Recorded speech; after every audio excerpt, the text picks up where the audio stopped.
So I think that the question itself, and don't get offended, is a bit of a non-question. In other words, I think we all know that what we need are public-private partnerships. That's become a very trendy word. We also are constantly told about how we need ecosystems of innovation, so large firms, small firms, government institutions, whether we're talking about educational or basic research kind of funding, Fraunhofer Institutes in Germany. I kind of assume that we all agree with that.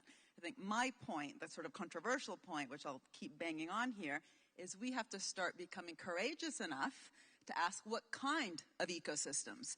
And I'm someone who really believes that the current kind of ecosystem we have between public and private institutions is quite parasitic. It is not symbiotic.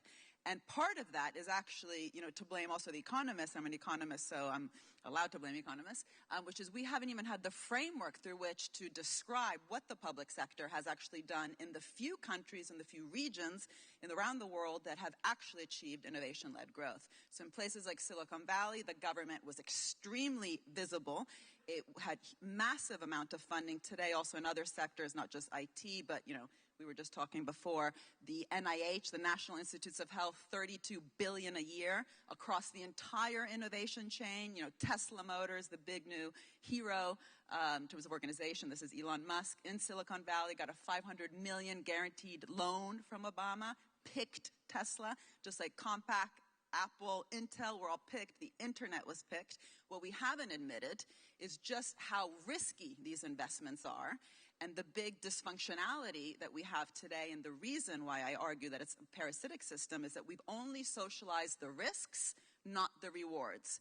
So how wrong is it that places like Silicon Valley, but the same thing is being repeated in Europe, that, the government funded all the technology behind the iPhone, Apple pays very little tax, and Silicon Valley public schools have incredibly suffered since the 1970s. So really talking about that kind of smart, inclusive growth strategy requires thinking of very concrete instruments to allow that, those two objectives to happen, because currently they're not happening together. So you'd like to see something like the situation in Finland, where, for instance, Nokia got quite a big input of government cash, but they had to pay the government back a royalty on the sale of their products that use that. So Citra, you're talking about Citra, which is a public funding agency in Finland, which funded early-stage Nokia, retained equity, money came back to government to fund the next round, but also you need something to come back to fund these losses. Now, this could happen with income contingent loans. We do it with business. Why not with, we do it with students. Why not with business?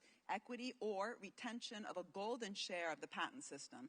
And we'll hear later from Sanofi, but I think it's really problematic what we have in the pharmaceutical industry, where so much of the knowledge and the research part of the R&D, so the really risky part, is being increasingly funded by government. And yet what we're seeing is pretty much the explicit admission by lots of pharmaceutical companies that because of open innovation, they can just cut down the spending on these R&D labs. And the problem is, how can we actually make sure we're nurturing these kind of symbiotic systems like we had in the 50s, 60s, and 70s with companies like, Xerox PARC or Bell Labs, where they were really co-investing alongside the state. Instead, today we have top companies in IT, in pharma, but also in oil, of course, that are spending more money on areas like share buybacks, and I have the figures, I know, the companies in pharma that do this, than on R&D. That is a problem. So innovation policy has to also tackle definancialization of the real economy. It's not true that it's just big bad finance, the hedge funds, the credit default swaps, and this wonderful real economy that we have to nurture through innovation policy. We must definancialize the real economy. And the pharmaceutical companies, the Ciscos of this world as well in IT, that are spending more on share buybacks in IT should be feeling insecure. Instead, they are confident as ever, lobbying for lower tax.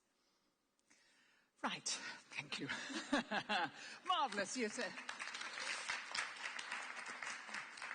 You can always rely on Mariana to be the grenade that is lobbed at the beginning of a debate. But let me turn to Anne, because you've been involved in developing something for the French government, a committee for innovation. Tell us something about that, and tell us your view on where you are on that divide, government help or hindrance.